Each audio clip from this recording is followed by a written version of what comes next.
अस्सलाम वालेकुम दोस्तों, मैं हूं मोहम्मद अली। और जैसा कि आप जानते हैं मेरी वीडियोस में हमेशा ऐसी फैमिलीज़, ऐसे इंडिविजुअल आते हैं जो कि नीडी होते हैं, ज़रूरतमंद होते हैं, बेरोज़गार होते हैं या किसी छोटे मोटे कारोबार से मुंसलिक होते हैं जिससे वो अपना गुजर बसर कर रहे होते हैं। और उनकी मुश्किलात भरी ज़िंदगी के हम रुदात सुनते हैं कि वो किस तरह गुजारा करते हैं, किस तरह अपनी लाइफ को स्पेंड करते हैं, अपनी फैमिली को वो जो है कमा के उनको गुजर बसर का मौका देते हैं। तो हर दफ़ा हमारी वीडियो में कोई नई इंसान, कोई नई फैमिली होती है जिसका मैं आपसे तारुफ करवाता हूँ। तो आज मैं खड़ा हूँ कराची कंपनी G9 मरकज़ इस्लामाबाद में, और आज की वीडियो के अंदर मेरे साथ एक नौजवान मौजूद हैं जिनका ताल्लुक़ जंग से है। और इनसे मेरी अभी मुलाकात हुई है, इनसे मैंने इनकी स्टोरी सुनी और बड़ा मुझे अफसोस हुआ कि किस मुश्किल से लोग इस महंगाई के दौर में गुजारा कर रहे हैं। तो आज की वीडियो में उनसे आपका तारुफ कराता हूँ और सुनते हैं कि उनकी गुजर बसर कैसे हो रही है। दोस्तों, जिन नौजवान से मैं आपका तारुफ कराने जा रहा हूँ वो मेरे पास इस वक्त मौजूद हैं। अस्सलाम वालेकुम भाई। वालेकुम। कैसे हैं आप? खैरियत से? अल्हम्दुलिल्लाह सर। अच्छा, कुछ अपने बारे में बताएं, आपका नाम क्या है और आप क्या काम करते हैं? मेरा नाम इलियास रज़ा है। मैं जंग ज़िला जंग में रहने वाला हूँ और गांव मेरा कैमरवाना है। तो काम आप देख रहे हैं, यही कोंडा बटन कैंडी बेच रहे हैं जी। बस गुजारा कर रहे हैं, गरीब फैमिली से ताल्लुक़ है यहाँ। ठीक तो है। यहाँ तो मैं आया था, असल में तो ओरिजिनल मेरा वेल्डिंग का काम है, मतलब ना वेल्डिंग का हुनर सीखा हुआ हूँ। आया तो मैं यहाँ पे वो करने था। सही है। लेकिन मेरे शादी हुई या 2 बच्चे हैं तो गुजारा नहीं होता था, क्योंकि 17-18 हज़ार रुपये में कुछ भी नहीं होता मंथ का। सही है। सही है ना? तो ये जिस तरह बता रहे हैं कि इनका जो फैमिली है, शादी भी आपकी हुई पड़ी है? हाँ जी। शादी भी हुई पड़ी है और ये अपनी फैमिली के गुजारा करने के लिए इनकी इनकम आपकी 17-18 हज़ार हो जाती है? हाँ जी, 17-18 हज़ार रुपये, वो भी बहुत मुश्किल से। ये है कि खुद का खाना पीना कभी होता है, नहीं होता, लेकिन ये है कि बच्चों के लिए तो भेजना पड़ता है। हाँ। तो मुझे भी अंदाज़ा है इस बात का कि जिस महंगाई से हम लोग गुजारा कर रहे हैं, इसमें जो मिडिल तबका है उनका गुजारा बहुत मुश्किल है। तो एक गरीब आदमी जो मेहनत मजदूरी करता है उसका गुजारा कितना मुश्किल होगा ये हम इमेजिन कर सकते हैं। हाँ जी। और ये जो चीज़ ये सेल कर रहे हैं ये बच्चों का आइटम है? जी बिल्कुल। ठीक है। बच्चे इसको बाय करते हैं, नहीं करते, और ये इनकी सेल मुझे आइडिया है कि बहुत मुश्किल है सर, बहुत कम मुश्किल सेल होती है इसकी। जी बिल्कुल। ये देखने के 40 दाना लेके आया था सुबह 10 बजे का, अभी तक तकरीबन कोई 12-13 बिके हैं। अच्छा। तो देख लें कि अभी तक तो मतलब जितने का ले आया हूँ वो सेल भी नहीं पूरी हुई। जितने मतलब सेल देनी है जाके वो तो सेल भी पूरी नहीं होती है। अभी तक आपने जो है ये 12 पीस बेचे हैं? 12 पीस मतलब 600 से 700 रुपये की हो जाएगी सेल। हाँ। ठीक और है। ये 50 रुपए का एक सेल करते हैं? हाँ। ठीक है। इसमें इन्होंने 12 सेल किए तो मेरे ख्याल में 600 रुपये, 600-700 रुपये बने आपके यहाँ। हाँ जी। तो क्या रात तक कितने सेल हो जाएंगे? बस अल्लाह करे जी। मैं तो कहता हूँ सारे सेल हो जाएं, क्योंकि कुछ बचेगा तो बच्चों के लिए भेजेंगे, या नहीं बचेगा तो खुद की भूख से मरेंगे। और सही उनकी तो अपनी फिर किस्मत है। हाँ हाँ। ठीक बस है। मुश्किल है, कर रहे हैं, अल्लाह पाक कोई करेगा कुछ न कुछ तो अपना सेटअप बनाएंगे। वेल्डिंग का काम ये है कि सारा आता है टोटली। अच्छा, इनसे मैंने बात की थी कि आपको कौन सा हुनर आता है, ताकि जो हमारे देखने वाले दोस्त हैं उनको उनमें से किसी को ज़रूरत हो तो वो इनसे कांटेक्ट भी कर सकता है। ये वीडियो के एंड पे अपना नंबर भी बताएंगे।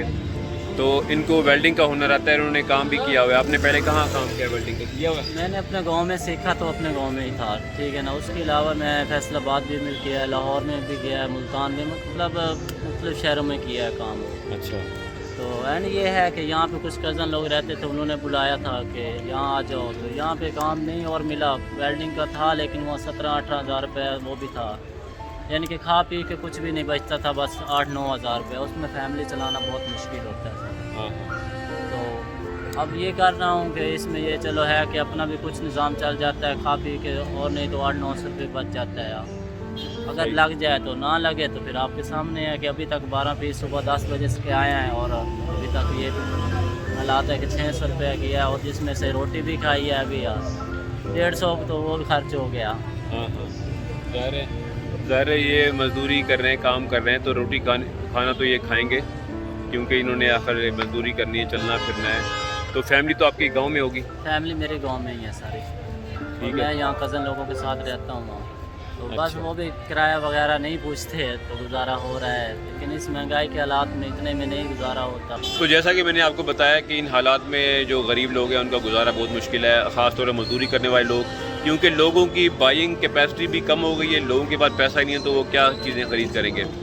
ये जो छोटे आइटम्स हैं इस तरह के बच्चे ख़रीदते हैं, इनकी सेल तब होती है, ये मिडिल तबका जो है हमारा वो इन चीज़ों को बाय करता है। बड़े लोग तो वो तो बड़े बड़े मॉल में जाके अपने बच्चों की चीज़ें लेते हैं, जो ये मिडिल तबका वो लेता है, और मिडिल तबका जो है वो खुद पिस रहा है इस महंगाई में, तो वो इन लोगों को कैसे इन चीज़ों को बाय करेंगे। तो खैर आप अच्छा मुझे बताएं, आप कब यहाँ पे इस्लामाबाद में आए और कैसे काम शुरू किया? मैं तकरीबन 3 मंथ पहले आया था। तो आते ही मतलब कज़न लोगों के साथ आया था, तो उन्होंने बताया कि वेल्डिंग का काम यहाँ अच्छा है, तो आपको यहाँ सैलरी भी अच्छी मिलेगी और घर के हालात भी सेट हो जाएंगे। तो मैंने 2-3 शॉप्स पे पता किया, तो वहाँ पे सैलरी कम थी, घर के हालात एक आधा महीना किया भी सही है। अच्छा। तो हालात नहीं सेट हो रहे थे, जिसके मतलब 2 बच्चे हैं सर, उसका तो बहुत मुश्किल होता है। 17-18 हज़ार रुपया कुछ भी नहीं है आज के वक्त में, तो मैं कहता हूँ कुछ भी नहीं है, क्योंकि 17-18 हज़ार रुपये आते वक्त तक तकरीबन 40 हज़ार रुपये सर पे होता है यार। वाकई सही बात है। लेकिन मैं आपको बताऊं कि आजकल एक एवरेज एक गरीब नॉर्मल से नॉर्मल बंदे की भी इनकम कम से कम भी 35,000 40,000 होगी, तो वो तरीके से अपना कुछ खा पी सकता है। उसकी बच्चों की फीसें, घर के बिजली के बिल और ये सारे मामलात वो भी खिंचा के पूरे होंगे। हाँ जी बिल्कुल। खुला अगर खाना है फिर तो एक गरीब आदमी के लिए 50,000 से कम गुजारा नहीं है। नहीं है बिल्कुल ठीक नहीं है। अभी आप बच्चे पढ़ेंगे तो खर्चे भी होंगे, अखराजात भी बढ़ेंगे, ठीक है, उनके पढ़ाई का खर्चा अलहदा है। अब सरकारी स्कूलों के हालात भी आपके सामने हैं, वहाँ पे पढ़ाना भी इतना ना मुश्किल नहीं है, लेकिन ये है कि वहाँ की पढ़ाई नहीं सही। यहाँ शहरों में चलो पढ़ाई सही होती होगी सरकारी स्कूलों में, लेकिन जो गांव के हैं ना, वहाँ के हालात बहुत ख़राब हैं।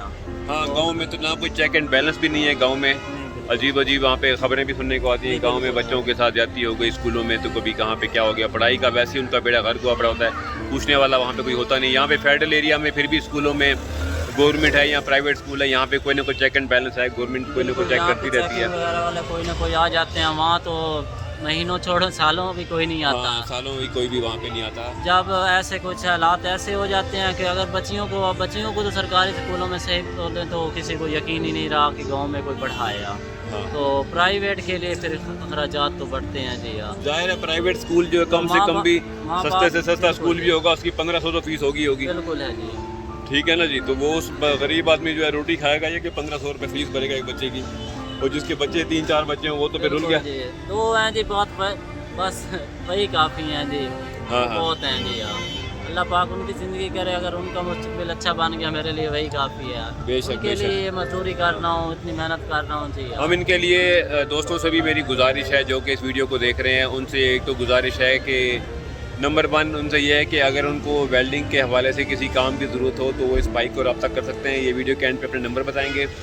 उसके अलावा भी आप इनकी माली मदद भी कर सकते हैं ताकि अपना बिज़नेस शुरू कर सकें। इनसे मैंने पूछा कि ये जो चीज़ होती है इसको बनाने की मशीन कितने की आती है, तो ये बता रहे कम से कम 50,000 की आती है। अभी ये खुद कहीं से बाय करते हैं और उसको कहीं से लेके उसको सेल करते हैं, तो उनको बहुत कम पैसे बचते हैं। अगर कोई ये खुद बना के बेचेंगे तो उनको ज़्यादा पैसे बचेंगे।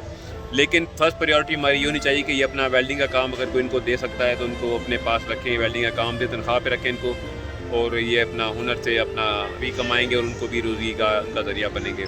तो आप लोगों से मेरी गुजारिश है कि जो है ना ऐसे लोग आपको जहाँ भी नज़र आएँ आप इनकी हेल्प करें। इनकी नहीं, सिर्फ जो भी आपको लोग नज़र आते हैं कहीं पे आपके अड़ोस पड़ोस में, कहीं आपके एरिया में कहीं रहते हैं, आपको बाज़ार में निकलते हुए कोई मिलता है तो आप उनकी हेल्प ज़रूर किया करें। सर थोड़ी भी हेल्प हो जाए ना, थोड़ी हेल्प से आप लोगों का कुछ नहीं जाता, लेकिन यकीन कर जाए कि थोड़ी हेल्प से हमारा बहुत कुछ बन जाता है यार। अब थोड़ी कोई 500,000 से कोई कुछ हो नहीं जाता, ठीक है ना। 500,000 हमें भी अगर किसी वक्त अगर हमारे पास हो ना, यकीन कर जाएं तो हम भी नहीं आसरा करते हैं, हम किसी मजबूर को दे देते हैं। 500,000 से हो कुछ नहीं जाता, लेकिन ये है कि किसी गरीब की अगर इतनी में कर दे ना तो अल्लाह कोई ना कोई उसका काम निकल आएगा, उसका कोई ना कोई आसानी मतलब हो जाएगी। कोई काम अगर होगा तो वो उसका हल हो जाएगा, और जो देगा अल्लाह पाक उसको डबल देगा, उसका डबल देगा, उसको इस दुनिया में भी उसका अजर मिलेगा और आगे भी उसको अजर मिल जाएगा इसका।